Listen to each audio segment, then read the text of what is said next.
PHC వైద్యులు ఏదైతే 5 డిమాండ్లతో ప్రారంభించినటువంటి సమ్మె ఇప్పటికీ సమ్మె కొనసాగుతూనే ఉంది.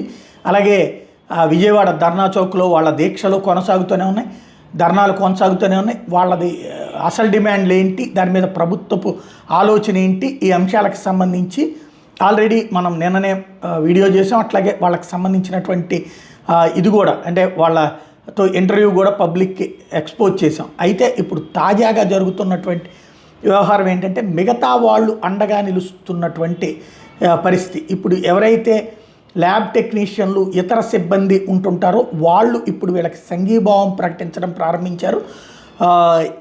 ఏదైతే మీరు కనుక అంటే మేము కూడా విధులు బహిష్కరిస్తాం అన్నటువంటి స్టేట్మెంట్లు ఇవ్వడం ప్రారంభించారు. అంటే క్రమంగా పిహెచ్సిలకు సంబంధించినటువంటి ఇతర సిబ్బంది కూడా ఆందోళనల బాట పట్టడానికి సిద్ధపడుతున్నారు.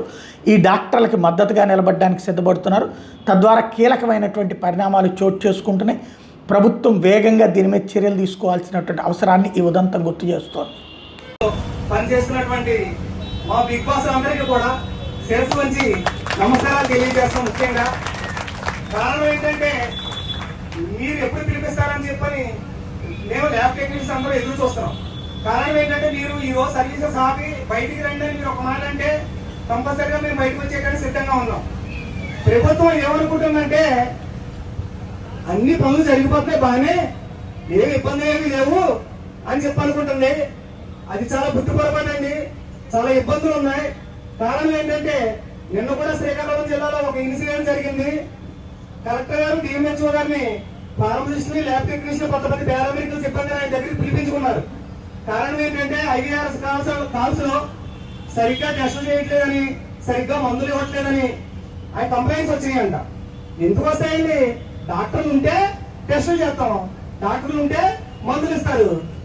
డైరెక్ట్ గా ల్యాబ్లకు వచ్చేసి టెస్టులు అడుగుతున్నారు.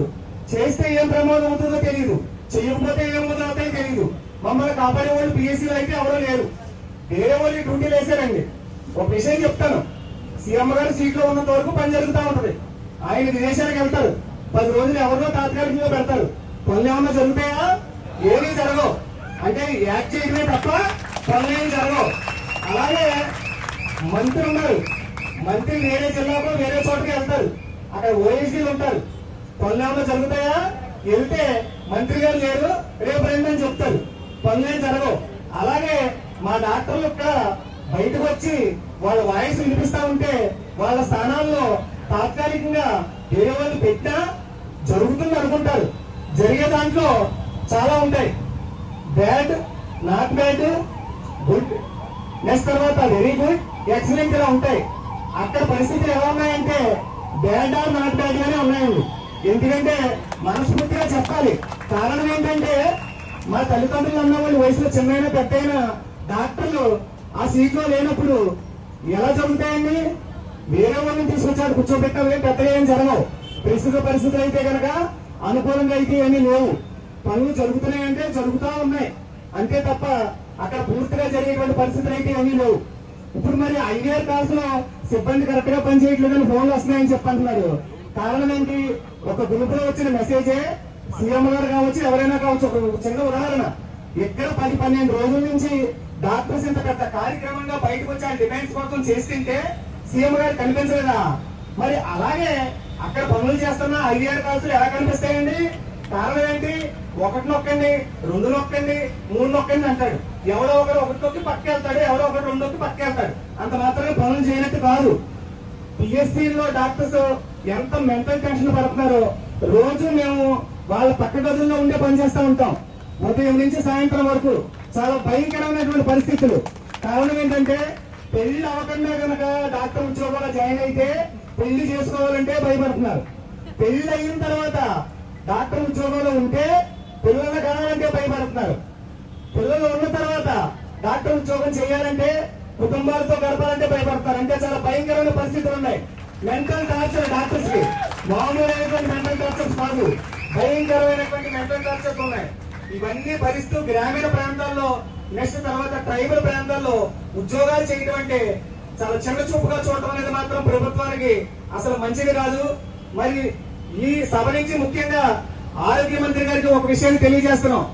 ఇక్కడ మేము వచ్చిన తర్వాత ఒక చోటే కూర్చుని ఉండలేదు, 2-3 చోట్ల కూర్చుని ఉన్నాం.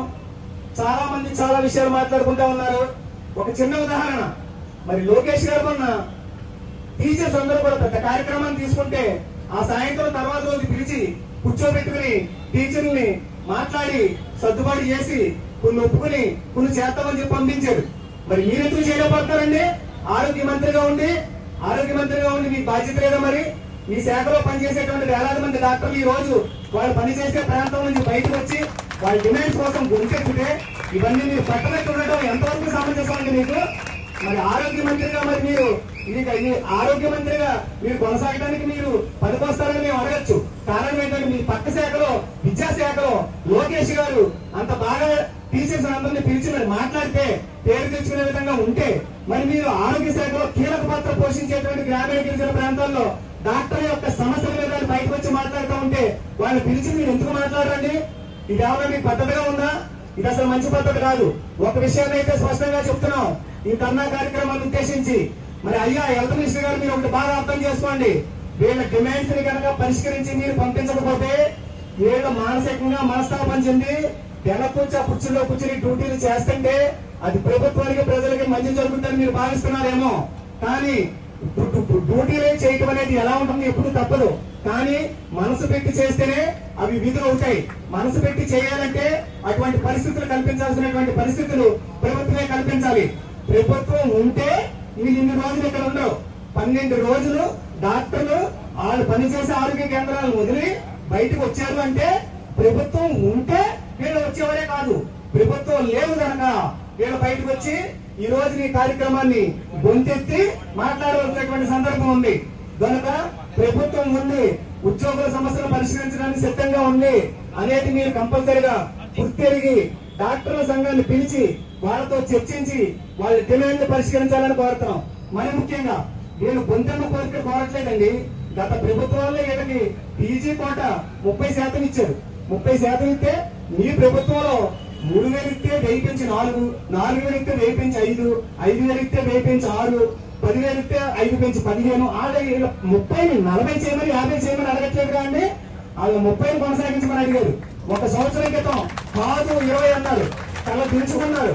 ఎప్పుడో ఒకప్పుడు చూసుకోవచ్చులే, అవకాశం వచ్చినప్పుడు ఆలోచించవచ్చులే అని చెప్పి తల దించుకుని మీ మాట నమ్మి వెనక్కి వచ్చి పనిచేస్తా ఉంటే మళ్ళా దాన్ని కిరికిర్లు పెట్టి 20ని 15 అని దానికి లేదు దీనికి లేదని ఇష్టం వచ్చినట్టు వెళ్ళవకుండా మరి ముఖ్యంగా అర్థం చేసుకోండి. అధికారుల్లో మన పిల్లలు ఉండొచ్చు, ఉద్యోగుల్లో మన పిల్లలు ఉండొచ్చు, రాజకీయ నాయకుల్లో మన పిల్లలు ఉండొచ్చు. మనం ఎవరో శాశ్వతం కాదు. పీజీ కోటా అనేది ఏ స్థాయిలో అయినా కానీ ఎవరికైనా కానీ ఉపయోగపడేటువంటి అంశమే. అటువంటి అంశాన్ని నీరు దాచి వీరందరినీ మానసిక క్షోభకు గురి చేయడం ఎంతవరకు సమంజసం కాదు. ఒక ముఖ్య ఉద్దేశం, ఒక ముఖ్య మాట ఒకటి చెప్పదలుచుకున్నాం. కారణం ఏంటంటే మీరేం చెప్తా ఉన్నారు? సీట్లు ఖాళీగా లేవు, అందరూ పీజీలు చదివితే ఇక్కడ రావడానికి సిద్ధంగా లేదు, అందు గురించి మేము అన్ని ఇవ్వలేమని చెప్తా ఉన్నారా? అవన్నీ మీకెందుకండి? పీజీలు అయిన వెంటనే మాకు ప్రమోషన్ ఇచ్చేయండి, మేము పెద్ద హాస్పిటల్లో పనిచేస్తాం నాకు ఏమన్నా చెప్పారా? ఉండాలని చదువుకోలేమండి. తర్వాత పిఎస్సీలో పనిచేయరా? అది పిఎస్సీలో పనిచేయమని చెప్పారా? పీజీలు చెప్తే పిఎస్సీలో పనిచేయమని చెప్పారా? పీజీ డాక్టర్గా ఉన్న వాళ్ళు గ్రామీణ ప్రాంతాల్లో గిరిజన ప్రాంతాల్లో పనిచేయడానికి పనికి రారా? మీ ఉద్దేశం చెప్పండి. ఎందుకు పనికి రాదు? మేము కొంతకాలం పీజీ డాక్టర్ల దగ్గర పనిచేసే అవకాశం మాకు వస్తుంది. వాళ్ళని చదవనివ్వండి. చదువుకున్నా అన్న వాళ్ళని చదువుకోనివ్వకుండా నువ్వు పీడికే చదువు, నువ్వు ఎనాటమీ చదువు, నువ్వు ఫిజియాలజీ చదువు, నువ్వు మైక్రోబయాలజీ, ఇదేంటండి అది? ఎవరిష్టం వచ్చింది వాళ్ళు చదువుకుంటారండి. చదువులో అసలు మీ చెప్పండి. తల్లిదండ్రులుగా ఉన్న వాళ్ళు మనమే ఏం చేస్తున్నాం ఇప్పుడు ప్రస్తుత రోజుల్లో? పిల్లల్ని మీకు ఏది ఇష్టమైతే అది చదువుకోండి, మీ మీద ప్రెజర్ లేదని చెప్తాం. కారణం ఏంటి? ఆ బాధ్యత మనం తీసుకుంటే ఇది చదవండి అది చదవండి వచ్చే ఇబ్బందులకు మనం గురవ్వాలనేటువంటి ఉద్దేశంతో మన పిల్లల విషయంలోనే మనం అలా ఉంటున్నప్పుడు ప్రభుత్వంలో ప్రజలకు సేవ చేసే ఉద్యోగుల డాక్టర్ల విషయంలో ప్రభుత్వం ఎంత ఉదారంగా ఉండాలి? 30-40 చేయకుండా పోయి 30-20 కుదించి 20-15 చేసి అదిలేదు ఇదేదో 6-3 అంటూ ఇబ్బందులు పెట్టడం అనేది అసలు మంచి పద్ధతి కాదు. 7 మనస్తాపం చెంది వెనక్కి తిరిగి టీఎస్కి వచ్చి విధులు చేస్తే మీరు ప్రభుత్వంలో ఉన్నంత కాలం కూడా చాలా ఇబ్బందులు పడేటువంటి పరిస్థితి ఉంటది. కారణం ఏంటంటే గ్రామీణ ప్రాంతాల్లో పనిచేసేటువంటి ప్రతి డాక్టర్తో కూడా గ్రామీణ ప్రజలతో చాలా మంచి అనుబంధాలు ఉన్నాయి. కారణం ఏంటంటే వాళ్ళందరూ డాక్టర్లు. ఒక చిన్న విషయం అండి, ఈ రోజు పిఎస్సీలో ఏం జరుగుతుందంటే చిన్నోడైనా పెద్దోడైనా ఒక డీడీఓని మనం ఏమో